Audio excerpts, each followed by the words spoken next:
মই প্ৰণৱ পৰটালাৰ সদায় দৰে আজি নতুন এটা টপিকত আজিলৈকে চাগে ভিডিঅ'ত কোনোৱে এইটো কথা কোৱা নাই যে এনেকুৱা লুকাই থকা এটা বেমাৰ থাকে, সেইটো হৈছে ক্লাছ এৰি দিয়াৰ লগে লগেই নাঙল ৰখি যায়।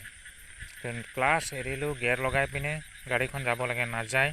তাৰ কাৰণে মই আপোনালোকক এই ভিডিঅ'ত মই দেখাব গৈ আছোঁ। কেমকোৰ ৰটাৰী চাপৰ লেফ্ট ছাইডৰ চেইন কভাৰৰ লেফ্ট ছাইডৰ বেয়াৰিং ভাঙি এনেকুৱা এইটো চাইছে। কাৰ্চিনহাত মই দেখাম আপোনালোকক। বল গুটি কেনেকৈ ভাঙি আছে। ক্লাছ এৰিলেই নাঙল চাপ ৰখি যায় আৰু নুঘূৰাৰ দৰে হৈ যায়। আমাৰ খেতিয়কসকলে হতাশ হৈ যায় যে কি হৈ গ'ল, যে নাঙল চাপ মাটি খান্দিব পৰা নাই। তো হতাশ হ'বলৈ আমাৰ একো চিন্তা নাই। মই আপোনালোকক কৈ আছোঁ যে নাঙল ঘূৰাই চাব, নুঘূৰে। তো মই অলৰেডি খুলি মেলি চেকিং কৰি লৈছোঁ। আপোনালোকক এই সৰু ভিডিঅ' দেখাইছোঁ।